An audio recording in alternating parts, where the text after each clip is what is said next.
I have a lot of books. You only see 2 of my shelves, so I don't know. Hello everybody, my name is Kelsey and we're about to get very, very nerdy with a tag.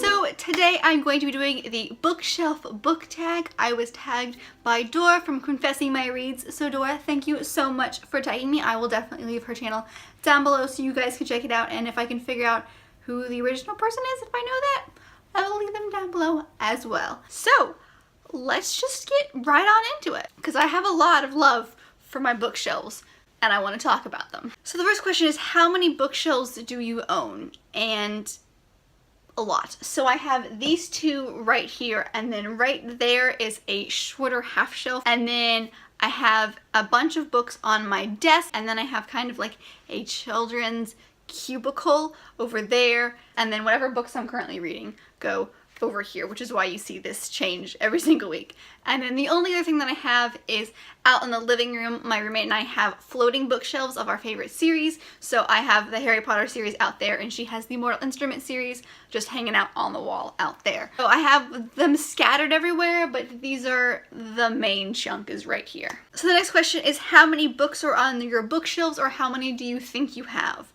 So I categorize my books, and so I keep them all in an Excel document so I know exactly how many I have. And according to the document, I have 355. However, I didn't include one book, so actually 356. The next question is, how do you organize your books? And like I just mentioned, I have a spreadsheet. So what I do is I put them all in the spreadsheet and I put them on the shelf alphabetically by author's last name. Now that's for now. When my fiance and I get married, he's got a lot of books as well.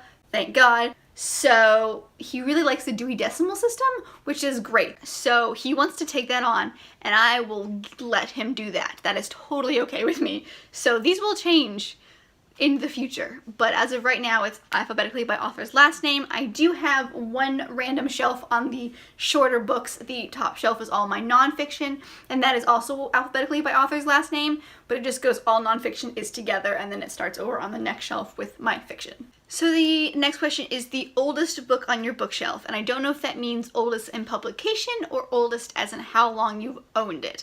I'm gonna go with the one that I'm pretty sure is the oldest physical book, because I honestly can't tell you which one I've owned the longest. I really don't know. So I'm probably going to say this copy of Jane Eyre. It was published, according to this book, it was published in 60 and 62. I think this is probably the oldest physical book that I own.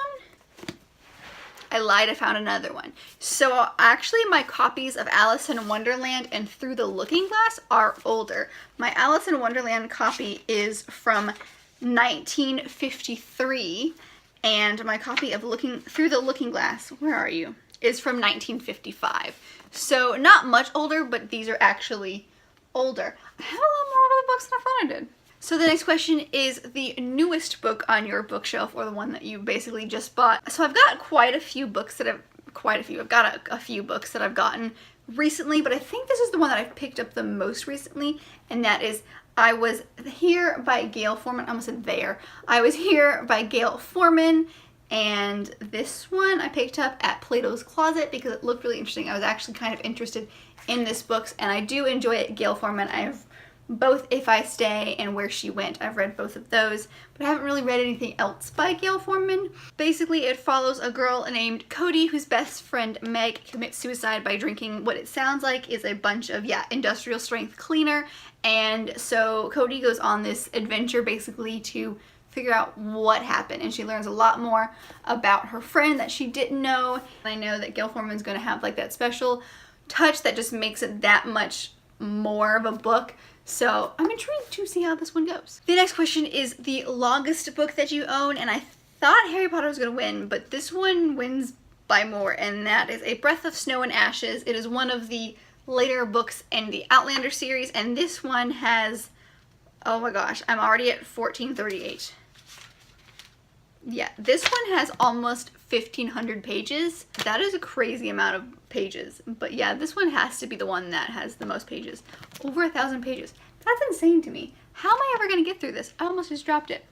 So the next question is basically the opposite of that one, which is the shortest book that you have on your bookshelf, and that for me is Quidditch Through the Ages by J.K. Rowling. It's just, I don't even know how many pages this thing has. 60, 55. This has 55 pages. Super small. It's basically like a leaflet is what it is, but yeah, so that is crazy short, but that is definitely the shortest book that I have on my mini shelves. The next question is the predominant genre of your bookshelf, and I would definitely have to say fantasy. My second would probably be romance-ish, like rom-com-y kind of books, more contemporary, I guess you could say, but fantasy is in like 90% of these books, so fantasy for sure. The next question is, have you done a bookshelf tour? I have not. Maybe one day I'll actually get around to doing it, but for now, no. Let me know if that's something that you guys are interested in, because I would definitely do it, but it's just, as of right now, that is not in my radar. So the next question is to go on a random number generator and just pick that numbered book and just talk about it. So I have my computer here. I'm going to click on this fancy link here and see what it tells me. So I got number 228, and according to my fancy Excel sheet, that is Wild Beauty by Anne-Marie McClure, and this is one that came in an owl crate. Actually, I wonder what month that is. It came in October. It came in October's owl crate, and I have not read this. I definitely like the floral looking theme of it. I am a huge fan of florals. I don't know why I haven't read this yet. I just haven't gotten around to it, but the cover is absolutely gorgeous, and hopefully one day I will do it. The next question is, do you have fan merch or other accessories on your shelf? And I do have a few, so I will show them to you now. These are just kind of more bookish is over here, but over there it's just kind of like a bunch of random stuff. But the first thing I have is this plaque, which I'm sure you've seen a few times, and it just says, "Stress does not go with my outfit." And being a producer, stress is literally your job. So stress is in my life every single day, which is fine.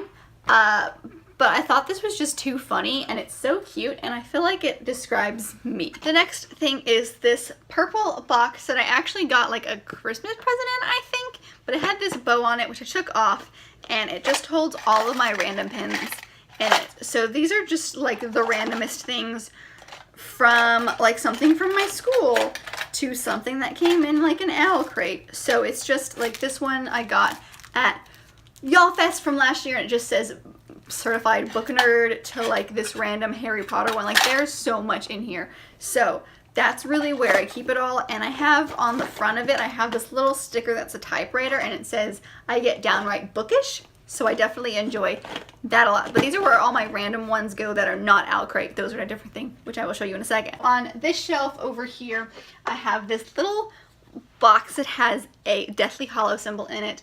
One of the guys that I work with loves going to Comic-Cons, and so every once in a while he'll come back with a little something, and so this was it this year, and so he just took, you can just take this off, and there's a little itty bitty candle inside. It's just this cute little wooden box that I just have sitting on my shelf. And then over here we have this little clay wax thing that I got from Owl Crate, one of the, I think it was January this year, but yeah, you just put wax in there, light the candle, and it just lights up the whole thing, and so it sits right there. And then on this side, I guess, is my little mermaid section, if you will. This is a plaque that says, "Kinda pissed about not being a mermaid." One of my friends got this for me for Christmas. And then next to it is this little itty bitty shot glass that I don't use, but it says, "Trading my tail for a veil." And the same friend who got me that little plaque also got me that when we got engaged, so that was super cute.